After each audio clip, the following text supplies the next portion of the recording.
कई बार ऐसा समा आउंदा है कौमां नूं अपनी पछाण ज़ाहिर करनी पैंदी है, 2 मिनटां लई करनी पए, 4 लई करनी पए, वो करदे करदे मर जाण, कुछ हो जावे, शहीदियां हो जाण। बाबा बोता सिंह बाबा गरजा सिंह ने राज कायम किया, दुश्मन ने फौजां भेजियां, लड़दियां शहीदी प्राप्त करके, पर दुनिया ते एक मिसाल कायम कर दी कि सिख कदे खत्म नहीं हो सकते, ते सिखां दी इक्को ही राह है, जां ते राज करांगे जां राज की प्राप्ति लई संघर्ष करांगे, तीजा कोई राह नहीं। सो अगे मैं पिछले पिंड बोल के आया, मैं उत्थे भी गल कीती सी भी नौजवानों 2 राह ने साडे कोल अज, एक पासे मौत बगैरती दी, दूजे पासे भी मौत है। मैं कोई ऐसी सौखी गल नहीं करनी तुहाडे नाल ते जिहड़ी तुहानूं मैं भरम च पा के चल जावां जिवें बाकी कोई करदा होऊ भी नहीं जी देखो जी इत्थे कुछ करन दी लोड़ नहीं, कोई तुहानूं लड़न दी लोड़ नहीं, कोई मरन दी लोड़ नहीं। कई ते कहंदे भी असीं ज्ञान दे नाल ही सारा कुछ बदल देना है, कई कहंदे सानूं कोई ज्ञान दी तलवार है उहदे नाल दुश्मन वढ़ सुट्टना है। यह सब कुछ झूठ है। ज्ञान जरूरी है, गुरु दी बाणी दा ज्ञान जरूरी है, पर बाणी दा ज्ञान भी की कहंदा है, जे जीवे पत लथी जाए सब हराम जेता किछ खाए। सो गुरु ने की किया है, जे ज्ञान गुरु को लेना है तो फिर गुरु ते बार बार सतगुरु सच्चे पातशाह कहते ने, हुक्म करते ने भी साडी हालत वो है भी जे असीं रोटी दी बुरकी खाने ते हराम दी खाने, क्यों? क्योंकि साडी कौम गुलाम है, साडे गुरु की बेदबी हो रही, धीआ भैणां दी बेपती हो रही है, साडे सिखां दी दस्तारां रोलियां जा रही। ते मैं तुहानूं आण के कह देवां भी भाई आजादी इदां मिल जू, राज इदां मिल जू, राज इदां नहीं मिलता।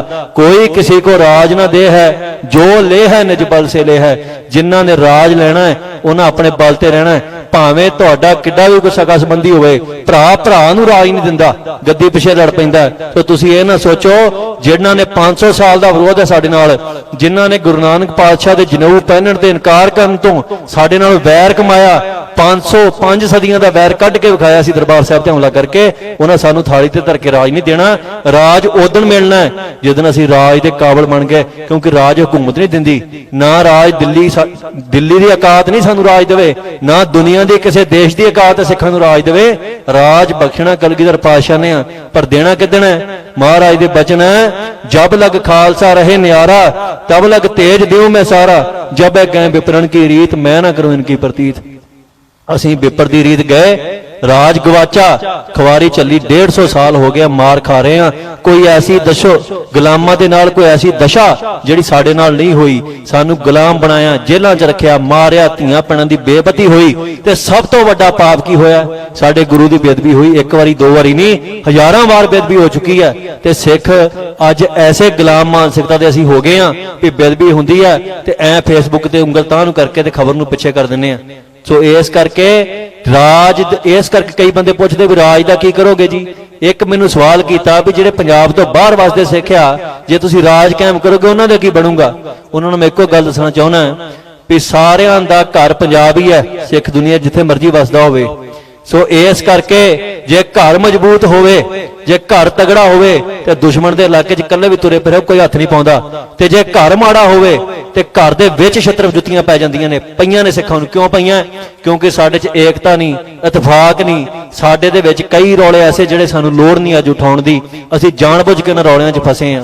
सो जे ते राज करना है ते इस धरती ते ही करना है। कई ब्रह्मंडी राज का गल करना पैंदे भी असीं ब्रह्मंड ते राज करना है।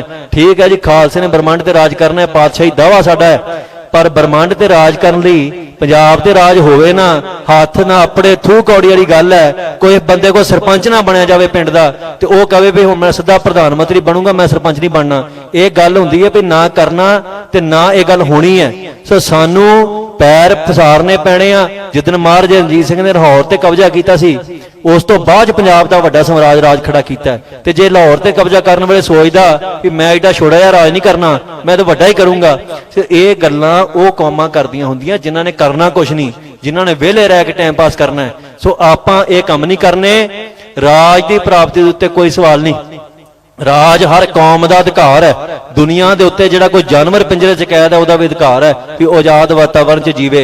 उन्होंने यह सवाल करना भी तू पिंजरे च निकल के की करेगा, ਪਿੰਜਰੇ 'ਚ ਨਿਕਲ ਕੇ ਕਿੱਥੇ ਜਾਏਗਾ, ਇਹ ਵੀ ਗੁਨਾਹਗਾਰੀ ਗੱਲ ਹੈ।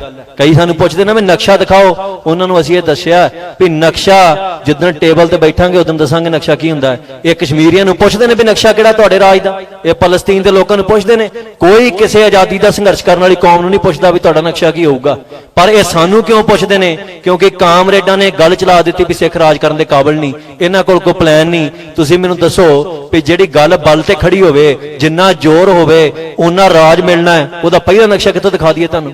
ਸੋ ਸਾਨੂੰ ਇਹ ਗੱਲ ਪ੍ਰਣ ਕਰ ਲੈਣਾ ਚਾਹੀਦਾ ਅੱਜ ਨੌਜਵਾਨਾਂ ਨੂੰ ਵੀ ਰਾਜ ਉਦਣ ਮਿਲਣਾ ਹੈ ਜਿੱਦਣ ਅਸੀਂ ਖਾਲਸੇ ਬਣ ਗਏ, ਜਿੱਦਣ ਅਸੀਂ ਗੁਰੂ ਕੇ ਸਿੱਖ ਬਣ ਗਏ। ਗੁਰੂ ਕੇ ਸਿੱਖ ਬਣਾਂਗੇ, ਮੌਤ ਤੋਂ ਭੈ ਤੋਂ ਮੁਕਤ ਹੋ ਜਾਾਂਗੇ। ਅੱਜ ਸਭ ਤੋਂ ਵੱਡਾ ਡਰ ਕੀ ਹੈ ਸਾਨੂੰ? ਘਰ-ਬਾਰ ਖੁੱਸ ਜਾਣਗੇ, ਧੀਆਂ ਪੁੱਤ ਮਾਰੇ ਜਾਣਗੇ, ਆਪ ਮਰ ਜਾਵਾਂਗੇ, ਇਹ ਸਾਡੀਆਂ ਜਾਇਦਾਦਾਂ ਖੁੱਸ ਜਾਣਗੀਆਂ। ਇਹੋ ਹੀ ਡਰ ਹੈ। ਇਹ ਸਾਰੇ ਡਰ ਜਿਹੜੇ ਉਪਜੇ ਨੇ, ਇਹ ਕਿਉਂ ਉਪਜੇ ਨੇ? ਕਿਉਂਕਿ ਅਸੀਂ ਗੁਰੂ ਦਾ ਹੁਕਮ ਨਹੀਂ ਮੰਨਿਆ। ਗੁਰੂ ਨੇ ਤੇ ਕਿਹਾ ਸੀ ਜਉ ਤੋਂ ਪ੍ਰੇਮ ਖੇਲਣ ਕਾ ਚਾਓ, ਸਿਰ ਧਰ ਤਲੀ ਗਲੀ ਮੇਰੀ ਆਓ। ਅਸੀਂ ਕੀ ਕੀਤਾ?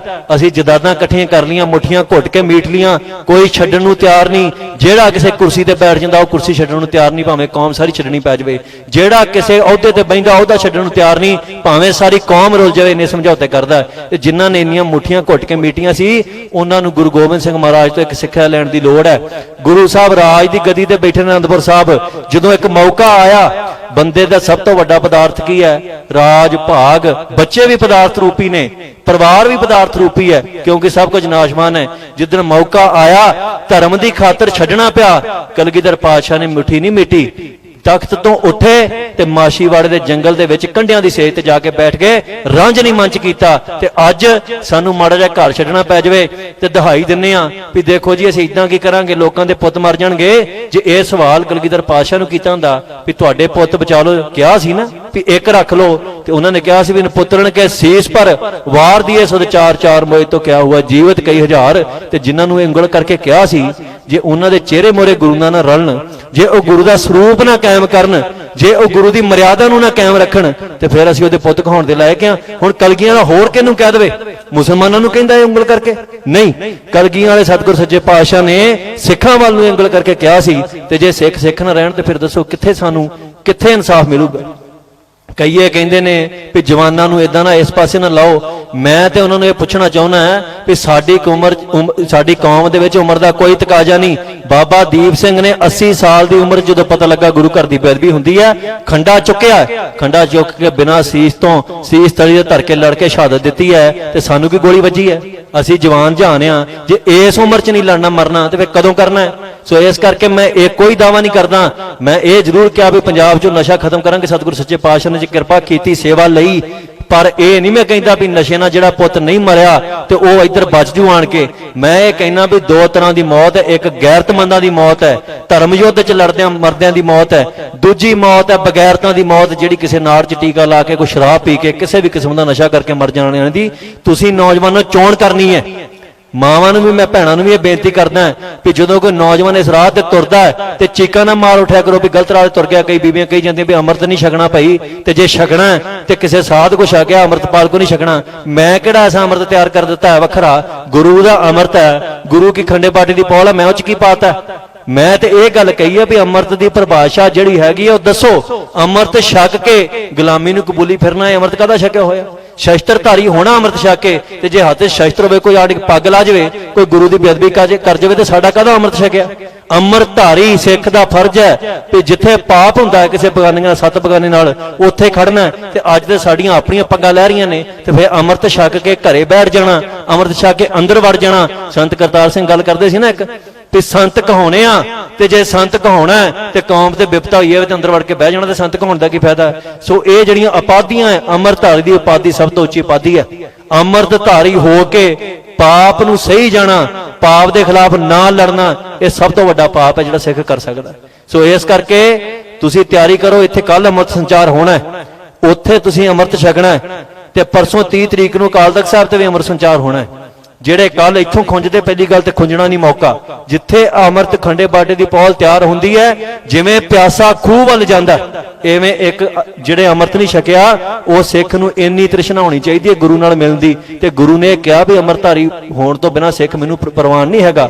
ਆਪਾਂ ਜਿੰਨੀ ਮਰਜ਼ੀ ਸੇਵਾ ਕਰੀ ਜਾਈਏ, ਜੋ ਮਰਜ਼ੀ ਕਰੀ ਜਾਈਏ, ਜੇ ਗੁਰੂ ਦੇ ਚਰਨਾਂ 'ਚ ਥਾਂ ਚਾਹੀਦੀ ਹੈ, ਜੇ ਸੱਚਖੰਡ 'ਚ ਥਾਂ ਚਾਹੀਦੀ ਹੈ, ਫਿਰ ਅੰਮ੍ਰਿਤ ਖੰਡੇ ਬਾਟੇ ਦੀ ਪੌਲ ਛਕਣੀ ਪੈਣੀ ਹੈ ਤੇ ਉੱਥੇ ਫਿਰ ਹੀ ਥਾਂ ਮਿਲਣੀ ਹੈ। ਸੋ ਲਾਮਬੰਦ ਹੋ ਜਾਓ ਸਾਰੇ ਹੀ। ਕੌਮ ਤੇ ਉਹ ਵਿਪਤਾ ਆ ਚੁੱਕੀ ਹੈ, ਚੱਲ ਰਹੀ ਹੈ। ਕਈ ਤੇ ਇੰਤਜ਼ਾਰ ਕਰਦੇ ਵੀ ਪਤਾ ਨਹੀਂ ਕਿਹੜਾ ਐਲਾਨ ਹੋਣਾ, ਫਿਰ ਅਸੀਂ ਉੱਠਣਾ ਹੈ। ਐਲਾਨ ਅਲੂਨ ਕੋਈ ਨਹੀਂ ਹੋਣਾ। ਜਦੋਂ ਗੁਰੂ ਦੀ ਬੇਅਦਬੀ ਹੋ ਗਈ, ਇਹ ਤੋਂ ਵੱਡਾ ਜੰਗ ਦਾ ਕੀ ਐਲਾਨ ਹੋ ਸਕਦਾ? ਇੱਥੇ ਸਾਡੇ ਗੁਰੂ ਦੀ ਨਗਰੀ ਦੇ ਵਿੱਚ ਪਹਿਲਾਂ ਇਹਨਾਂ ਨੇ ਅੰਮ੍ਰਿਤਸਰ ਕਰੂਸੇਡ ਦਾ ਨਾਰਾ ਦਿੱਤਾ। ਜਿਹੜੇ ਈਸਾਈ ਪਾਸਟਰ ਨੇ ਇਹਨਾਂ ਨੇ, ਉਹਦਾ ਅਰਥ ਕੀ ਹੈ? ਧਰਮ ਯੁੱਧ ਕਹਿੰਦੇ ਕਰਨਾ ਸੀ ਅੰਮ੍ਰਿਤਸਰ ਦੇ ਵਿੱਚ। ਅੰਮ੍ਰਿਤਸਰ ਦੇ ਵਿੱਚ ਈਸਾਈਆਂ ਨੇ ਧਰਮ ਯੁੱਧ ਦਾ ਐਲਾਨ ਕਰ ਦਿੱਤਾ। ਉਹ ਕਿਸੇ ਨੂੰ ਤੱਤੀ ਗੱਲ ਨਹੀਂ ਲੱਗੀ, ਤੇ ਜੇ ਅਸੀਂ ਉਹਨਾਂ ਦੇ ਖਿਲਾਫ ਕੁਝ ਬੋਲਿਆ ਤੇ ਕਈ ਆਪਣੇ ਪਿੱਟਣ ਲੱਗ ਪਏ। ਤੇ ਮੈਂ ਕੱਲ ਵੀ ਗੱਲ ਕੀਤੀ ਸੀ ਵੀ ਕਈਆਂ ਦੀ ਤੇ ਦਸ਼ਾ ਇਹ ਹੋ ਗਈ ਆ, ਵਿਰੋਧਾਭਾਸ ਇੰਨਾ ਵੱਧ ਗਿਆ ਵੀ ਅੰਮ੍ਰਿਤਪਾਲ ਦਾ ਵਿਰੋਧ ਕਰਨਾ ਹੈ। ਜੇ ਮੈਂ ਕੱਲ ਨੂੰ ਕਹਾਂ ਵੀ ਬੰਦਿਆਂ ਨੂੰ ਘੱਗਰੇ ਨਹੀਂ ਪਾਉਣੇ ਚਾਹੀਦੇ, ਤੇ ਉਹ ਹੋ ਸਕਦਾ ਮੇਰੇ ਵਿਰੋਧੀ ਘੱਗਰੇ ਪਾ ਕੇ ਨਿਕਲਣ ਘਰੋਂ ਵੀ ਇਹਦਾ ਵਿਰੋਧ ਕਰਨਾ ਹੈ, ਭਾਵੇਂ ਅਸੀਂ ਸਹੀ ਹੋ ਜਾਈਏ ਭਾਵੇਂ ਗਲਤ ਹੋ ਜਾਈਏ। ਸੋ ਇਸ ਕਰਕੇ ਉਹਨਾਂ ਨੂੰ ਵੀ ਅਪੀਲ ਹੈ, ਬੇਨਤੀ ਹੈ, ਸਿੱਖ ਭਰਾ ਜੋ ਤੁਸੀਂ ਵਿਰੋਧ 'ਚ ਇੰਨੇ ਨਾ ਹੋ ਵੀ ਜੇ ਕੋ ਮੈਂ ਸਹੀ ਗੱਲ ਕਰਦਾ, ਮੈਂ ਗਲਤੀਆਂ ਕਰ ਸਕਦਾ, ਗਲਤੀਆਂ ਮੈਂ ਕਰੂੰਗਾ ਕਿਉਂਕਿ ਮੈਂ ਇਨਸਾਨ ਹਾਂ, ਕੋਈ ਰੱਬ ਦਾ ਰੂਪ ਨਹੀਂ। ਬਾਣੀ 'ਚ ਭੁੱਲਣ ਅੰਦਰ ਸਭ ਕੋ ਭੁੱਲ ਗੁਰੂ ਕਰਤਾਰ, ਕੇਵਲ ਗੁਰੂ ਅਭੁੱਲ ਹੈ। ਗੁਰੂ ਗਲਤੀ ਨਹੀਂ ਕਰਦਾ, ਬਾਕੀ ਸਾਰੇ ਮਨੁੱਖ ਗਲਤੀਆਂ ਕਰਦੇ ਨੇ। ਮੈਂ ਕੋਈ ਗਲਤੀ ਕਰਨਾ ਮੈਨੂੰ ਤਾੜ ਨਾ ਕਰੋ, ਮੈਂ ਕੋਈ ਗਲਤੀ ਕਰਾਂ ਮੈਨੂੰ ਸਮਝਾਓ, ਪਰ ਵਿਰੋਧ 'ਚ ਇੰਨੇ ਹੋ ਜਾਓ ਵੀ ਜੇ ਮੈਂ ਕੋਈ ਸਹੀ ਗੱਲ ਵੀ ਆਖਾਂ ਤੇ ਉਹਦੇ ਵੀ ਵਿਰੋਧ 'ਚ ਖੜ ਜਾਓ। ਆ ਮੈਂ ਸਰਸੇ ਵਾਲੇ ਸਾਧ ਦੇ ਖਿਲਾਫ ਬੋਲਿਆ, ਜਿਹਨੇ ਬੇਅਦਬੀ ਕਰਾਈ, ਬਲਾਤਕਾਰ ਕੀਤੇ, ਬੰਬ ਧਮਾਕੇ ਕੀਤੇ, ਉਸ ਦੇ ਖਿਲਾਫ ਬੋਲਿਆ ਤੇ ਕਈ ਸਿੱਖ ਉਹਦੇ ਹੱਕ 'ਚ ਆ ਗਏ ਵੀ ਅੰਮ੍ਰਿਤਪਾਲ ਡੇਰਾ ਪ੍ਰੇਮੀਆਂ ਦੇ ਖਿਲਾਫ ਬੋਲਦਾ ਹੈ। ਕਿਹੜੇ ਡੇਰਾ ਪ੍ਰੇਮੀ ਭਾਈ? ਕਿਹੜਾ ਪ੍ਰੇਮ ਹੈ? ਉਹਨਾਂ ਦਾ ਪ੍ਰੇਮ ਆਪਣੇ ਸਾਧ ਨਾਲ ਹੋਊਗਾ। ਜਿਹੜਾ ਬਲਾਤਕਾਰੀ ਹੈ ਉਹਨਾਂ ਦਾ ਗੁਰੂ ਨਾਲ ਤੇ ਵੈਰ ਸੀ ਜਿਹੜੇ ਗੁਰੂ ਦੀ ਬੇਅਦਬੀ ਕੀਤੀ ਹੈ। ਸੋ ਜੇ ਮੈਂ ਇਹ ਸਿੱਧੀ ਗੱਲ ਕਹਿਣਾ, ਸਾਡਾ ਹਰ ਉਸ ਬੰਦੇ ਨਾਲ ਵੈਰ ਹੈ ਤੇ ਵੈਰ ਅਸੀਂ ਕੱਢਣਾ ਵੀ ਉਸ ਬੰਦੇ ਦੇ ਨਾਲ ਜਿਹਨੇ ਗੁਰੂ ਦੀ ਬੇਅਦਬੀ ਕੀਤੀ, ਜਿਹਦੇ ਮਨ 'ਚ ਗੁਰੂ ਦੀ ਬੇਅਦਬੀ ਕਰਨ ਦਾ ਖਿਆਲ ਆਇਆ, ਜਿਹਨੇ ਸਾਡੀਆਂ ਅਰਦਾਸਾਂ ਤੋੜ ਮਰੋੜ ਕੇ ਪੇਸ਼ ਕੀਤੀਆਂ, ਜਿਨ੍ਹਾਂ ਨੇ ਦੇਹਧਾਰੀ ਗੁਰੂ ਬਿਠਾਏ ਆ, ਜਿਨ੍ਹਾਂ ਗੁਰੂ ਡੰਮ ਚਲਾਏ, ਜਿਨ੍ਹਾਂ ਸਾਡੇ ਗੁਰੂਆਂ ਦਾ ਸ਼ੈਤਾਨ ਕਿਹਾ, ਉਹਨਾਂ ਨਾਲ ਸਾਡੀ ਲੱਗਦੀ ਹੈ ਤੇ ਲੱਗਦੀ ਰਹਿਣੀ ਹੈ। ਇਹ ਮੈਂ ਕੋਈ ਇੱਥੇ ਠੰਡੀਆਂ ਗੱਲਾਂ ਨਹੀਂ ਕਰਨਾ ਆ ਵੀ ਕੋਈ ਨਹੀਂ ਸਾਰੇ ਇੱਕੋ ਜਿਹੇ ਹੁੰਦੇ। ਕਈ ਜਾਂਦੇ ਸਾਰੇ ਮਨੁੱਖ ਇੱਕੋ ਜਿਹੇ ਹੁੰਦੇ ਆ ਜੀ, ਫਰਕ ਨਹੀਂ ਹੁੰਦਾ। ਜੇ ਫਰਕ ਨਹੀਂ ਹੁੰਦਾ ਤੇ ਫਿਰ ਗੁਰੂ ਨੇ ਨਿਆਰਾ ਪੰਥ ਕਿਉਂ ਸਾਜ ਦਿੱਤਾ ਜੀ? ਫਿਰ ਨਿਆਰਾਪਣ ਕੀ ਹੈ ਸਾਡੇ 'ਚ? ਜੇ ਸ਼ੇਰ, ਗਿੱਦੜ, ਹਿਰਨ, ਸੂਰ ਸਾਰੇ ਇੱਕੋ ਜਿਹੇ ਆ ਤੇ ਬਖਰੇਵਾ ਕਿੱਥੇ ਆ? ਫਿਰ ਮੈਂ ਤਾਂ ਕਹਿੰਦਾ ਵੀ ਲਾ ਕੇ ਪੱਗਾਂ ਤੇ ਜਨੇਊ ਪਾ ਲਈਏ, ਕੋਈ ਸੁਨਤ ਕਰਾ ਲਵੇ, ਕੋਈ ਜਨੇਊ ਪਾ ਲੈ। ਫਰਕ ਰੱਖਣਾ ਕਾਹਤੋਂ ਆ? ਤੇ ਜੇ ਫਰਕ ਹੈਗਾ ਤੈਨੂੰ ਕਾਇਮ ਕਿਉਂ ਨਹੀਂ ਰੱਖਣਾ? ਜੇ ਫਰਕ ਹੈ ਸਿੱਖ ਦਾ ਪੁੱਤ ਤੇ ਮੁਸਲਮਾਨ ਦਾ ਪੁੱਤ ਤੇ ਹਿੰਦੂ ਦਾ ਪੁੱਤ, ਮੈਂ ਕਿਸੇ ਨੂੰ ਮਾੜਾ ਚੰਗਾ ਨਹੀਂ ਕਹਿੰਦਾ, ਫਰਕ ਤੇ ਹੈਗਾ ਨਾ ਸਾਰਿਆਂ ਦੇ ਵਿੱਚ। ਤੇ ਜੇ ਸਿੱਖ ਦਾ ਪੁੱਤ ਫਰਕ ਹੀ ਨਾ ਕਾਇਮ ਰੱਖੇ, ਸਿੱਖ ਦੇ ਪੁੱਤ ਨੂੰ ਪੁੱਛਣਾ ਪਵੇ ਵੀ ਤੂੰ ਸਿੱਖਾਂ ਦਾ, ਤੇ ਜੇ ਇਹ ਗੱਲ ਪੁੱਛਣੀ ਪੈ ਜਾਂਦੀ ਵੀ ਤੂੰ ਸਿੱਖਾਂ ਦਾ, ਤਾਂ ਕਿੱਡੀ ਸ਼ਰਮ ਵਾਲੀ ਗੱਲ ਆ। ਕੋਈ ਸ਼ੇਰ ਦੇ ਪੁੱਤ ਨੂੰ ਪੁੱਛਣਾ ਪੈ ਜਾਵੇ ਵੀ ਤੂੰ ਸ਼ੇਰ ਦੀ ਔਲਾਦ ਹੈ, ਤੇ ਉਹ ਫਿਰ ਕਾਹਦੀ ਸ਼ੇਰ ਦੀ ਔਲਾਦ ਹੈ ਜਿਹਨੂੰ ਪੁੱਛਣਾ ਹੀ ਪੈ ਗਿਆ? ਤੇ ਇਹ ਦੂਰੋਂ ਪਤਾ ਲੱਗਣਾ ਚਾਹੀਦਾ ਵੀ ਸਿੱਖ ਦਾ ਪੁੱਤਰ ਆ ਰਿਹਾ, ਕੋਈ ਗੁਰੂ ਦਾ ਪੁੱਤਰ ਆ ਰਿਹਾ ਹੈ। ਤੇ ਜੇ ਗੁਰੂ ਦਾ ਸਰੂਪ ਬਖਸ਼ਿਆ, ਜਿਹੜੇ ਸਤਿਗੁਰ ਸੱਚੇ ਪਾਤਸ਼ਾਹ ਨੇ ਕਿਹਾ ਖਾਲਸਾ ਮੇਰੋ ਰੂਪ ਹੈ ਖਾਸ, ਤੇ ਅਸੀਂ ਉਹਦਾ ਰੂਪ ਨਾ ਕਾਇਮ ਰੱਖੀਏ, ਸਰੂਪ ਨਾ ਕਾਇਮ ਰੱਖੀਏ, ਤੇ ਫਿਰ ਦੱਸੋ ਗੁਲਾਮੀ ਦੇ ਹੱਕਦਾਰ ਨਹੀਂ ਤੇ ਹੋਰ ਕਾਹਦੇ ਆ? ਸੋ ਇਹੋ ਬੇਨਤੀਆਂ ਮੈਂ ਕਰਨੀਆਂ ਸਨ। ਕਮਰ ਕਿਸੇ ਕਰ ਲੋ। ਇਹ ਜਿਹੜੇ ਬਾਹਰ ਜਾਣ ਦੇ ਰਿਵਾਜ ਆ, ਆਈਲੈਟਸ ਕਰਕੇ ਨਿਕਲੀ ਜਾਂਦੇ ਬਾਹਰ ਨੂੰ, ਉੱਥੇ ਵੀ ਇਹੋ ਹੀ ਗੁਲਾਮੀ ਹੈ। ਉੱਥੇ ਗੋਰਿਆਂ ਦੀ ਕਰਨੀ ਹੈ, ਇੱਥੇ ਬ੍ਰਾਹਮਣ ਦੀ ਗੁਲਾਮੀ ਕਰ ਰਹੇ ਆ। ਤੇ ਗੁਲਾਮੀ ਤੋਂ ਨਿਜਾਤ ਕੌਮਾਂ ਨੂੰ ਭਗੌੜੇ ਹੋ ਕੇ ਨਹੀਂ ਮਿਲਦੀ। ਬਾਹਰ ਜਾਣਾ, ਇੱਥੋਂ ਦੇ ਹਾਲਾਤਾਂ ਨੂੰ ਵੇਖ ਕੇ ਅਣਡਿੱਠੇ ਕਰਕੇ ਤੁਰ ਪੈਣਾ, ਤੇ ਉੱਥੇ ਜਾ ਕੇ ਜਿਹੜੀ ਗੁਲਾਮੀ ਪਦਾਰਥ ਦੀ ਇਦੋਂ ਵੀ ਭੈੜੀ ਹੈ। ਸੋ ਆਪਾਂ, ਇਹ ਸਾਡਾ ਮੈਦਾਨ ਹੈ, ਇਹ ਸਾਡੀ ਧਰਤੀ ਹੈ। ਇੱਥੇ 500 ਸਾਲ ਹੋ ਗਿਆ ਸਾਡੇ ਪੁਰਖਾਂ ਨੇ ਲਹੂ ਡੋਲਿਆ ਮਨਾਂ ਦੇ ਮਨ। ਇੱਥੇ ਕੋਈ ਹੋਰ ਆਣ ਕੇ ਦਾਵਾ ਕਰਦਾ ਫਿਰ ਇਹ ਗੱਲ ਬਰਦਾਸ਼ਤ ਨਹੀਂ ਕਰਨੀ। ਇਸੇ ਧਰਤੀ ਤੇ ਰਵਾਂਗੇ ਤੇ ਇਹੋ ਹੀ ਸੰਗਤਾਂ ਦੇ ਸਾਹਮਣੇ ਪ੍ਰਾਣਿਆ ਗੁਰੂ ਸਾਹਿਬ ਦੀ ਹਜ਼ੂਰੀ 'ਚ ਪੈ ਜੇ ਗੱਲ ਕਹਿਣਾ, ਇੱਥੇ ਲਹੂ ਡੁੱਲੂਗਾ ਸਾਡਾ, ਜੇ ਡੁੱਲੂਗਾ ਜਾਂ ਇੱਥੇ ਸਾਡਾ ਰਾਜ ਭਾਗ ਹੋਊਗਾ। ਹੋਰ ਅਸੀਂ ਕੋਈ ਸਮਝੌਤਾ ਨਹੀਂ ਕਰਨਾ। ਇੰਨੀਆਂ ਕਿ ਬੇਨਤੀਆਂ ਨੇ ਖਿਮਤ ਜਾਚਕਾਂ ਗੱਜ ਕੇ ਫਤਿਹ ਬੁਲਾਓ। ਵਾਹਿਗੁਰੂ ਜੀ ਕਾ ਖਾਲਸਾ।